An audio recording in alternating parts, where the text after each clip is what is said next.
अस्सलामुअलैकुम dear students. कश्फ पीर skills hub की तरफ से मैं आपकी टीचर शहर बानो दाऊद भट्टो। आज हमारी थर्ड डे ऑफ क्लास है अबाउट कंटेंट राइटिंग। आज की क्लास में हम पढ़ेंगे fundamentals of content writing. Dear students, जब भी हम कोई नई इमारत बनाते हैं तो उसकी बुनियाद मजबूत रखते हैं। बिल्कुल इसी तरीके से जब हम कंटेंट राइटर बनना चाहते हैं तो हमें इसके कुछ बुनियादी उसूल सीखना बहुत ज़रूरी होता है।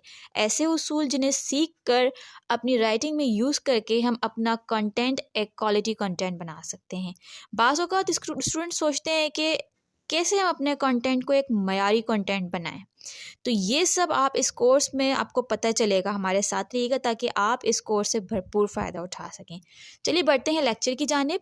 आज हम पढ़ेंगे some important fundamentals of content writing. आपका फर्स्ट फंडामेंटल है लैंग्वेज एंड टोन। इसमें आप अपने कंटेंट लिखने की लैंग्वेज डिसाइड करेंगे। हमेशा उसी लैंग्वेज को प्रेफर करें जिसमें आप माहिर हो। अब टोन पर बात करते हैं। There are many tone, formal, informal, serious, funny and many more. अब आपको ये फोकस करना है कि अगर आप अपना कंटेंट फॉर्मल वे में लिख रहे हैं तो आपकी टोन फॉर्मल होनी चाहिए। इनफॉर्मल लिख रहे हैं तो आपकी टोन इनफॉर्मल होनी चाहिए। आपको ये ख़ास ख्याल रखना है, अगर आप सीरियस इशू में लिख रहे हैं तो इनफॉर्मल टोन बीच में ना आए। इस तरीके से क्या होगा कि बात करने का रिदम भी टूट जाएगा और आप अपनी ऑडियंस की अटेंशन भी गेट नहीं कर सकेंगे। याद रखें, टोन का बहुत इंपॉर्टेंट रोल होता है कंटेंट राइटिंग में, तो इसका आपको ख़ास ख्याल रखना है। अदरवाइज़ आपका कंटेंट जो है वो फिर बेमायना और बेमकसद हो जाएगा, जिसे पढ़कर ऑडियंस कुछ गेट भी नहीं कर सकेगी। आपका सेकंड फंडामेंटल है ग्रामर। कंटेंट राइटिंग में ग्रामर बहुत अहमियत की हामिल होती है। आप कंटेंट इंग्लिश में लिख रहे हैं, उर्दू में लिख रहे हैं, फ़ारसी में लिख रहे हैं या किसी भी ज़बान में लिख रहे हैं, आपकी ग्रामर मिस्टेक्स होंगी तो आपका कंटेंट जो है वो उसका असल मतलब समझ में नहीं आएगा। क्लियर वे में आपका जो मैसेज है वो कन्वे हो नहीं पाएगा। उसमें अब आपको ग्रामर में क्या ख़ास ख्याल रखना है कि आपकी वर्ड्स की जो सिलेक्शन है वो बहुत आला होनी चाहिए। आपको ऐसे अल्फाज का चुनाव करना है जो आपके कंटेंट को एक क्वालिटी कंटेंट बनाए।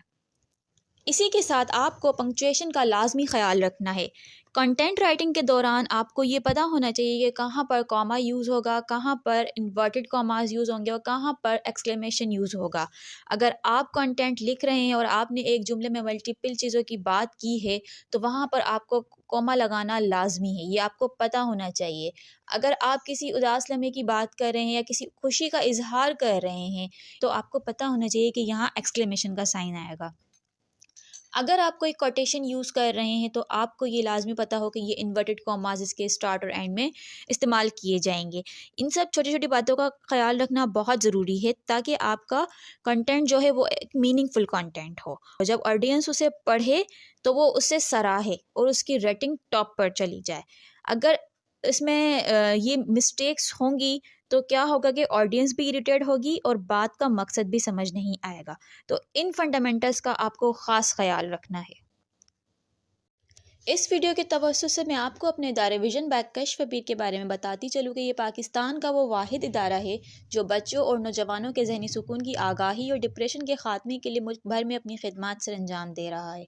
इदारे की फ़ाउंडर मैम कश्फ पीर का तमाम नौजवान नस्ल के लिए पैगाम है कि अपनी मेंटल एंड फिज़िकल हेल्थ को तरजीह दें और स्किल्स सीखने और अपनी फील्ड में ग्रो करने के लिए भी सबसे पहले आपको जिस चीज़ की ज़रूरत है वो है अच्छी सेहत। अगर आप जहनी तौर पर पुरसुकून नहीं तो आप कोई भी काम दिल से नहीं कर सकेंगे। इसलिए जिस्मानी सेहत के साथ जहनी व नफ्सियाती सेहत पर भरपूर तवज्जो दीजिए। चलें फिर से हम कंटेंट राइटिंग की तरफ आते हैं। अब बात करते हैं एसईओ पर। एसईओ स्टैंड करता है सर्च इंजन ऑप्टिमाइजेशन। ये एक ऐसी टेक्निक है जिससे हम अपना कंटेंट गूगल पर टॉप रेटिंग पर देख सकते हैं।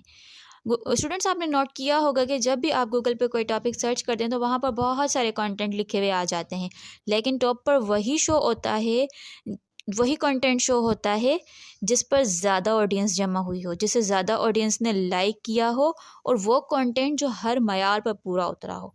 आप याद रखें, हम कंटेंट दो लोगों के लिए लिखते हैं, एक ऑडियंस और एक गूगल सर्च इंजन। ऑडियंस वो होती है जो हमारा कंटेंट पढ़ती है, इसे सराहती है, और गूगल सर्च इंजन जहाँ पर गूगल का हर मयार, हर उसूल कंटेंट पूरा करता है तो ही वो टॉप पर शो होता है।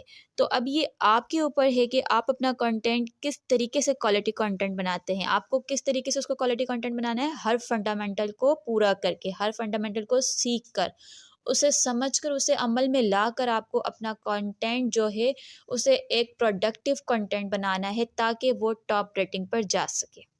डियर स्टूडेंट्स, आज की हमारी क्लास यहीं पर ख़त्म होती है। मुझे उम्मीद है कि आप इन फंडामेंटल्स को सीख कर समझ कर अपनी राइटिंग में ज़रूर इस्तेमाल करेंगे और अपने कंटेंट को एक मयारी कंटेंट बनाएंगे, ताकि जब आप उसको अपलोड करें तो आपकी जो रेटिंग है वो बिल्कुल टॉप पर शो हो।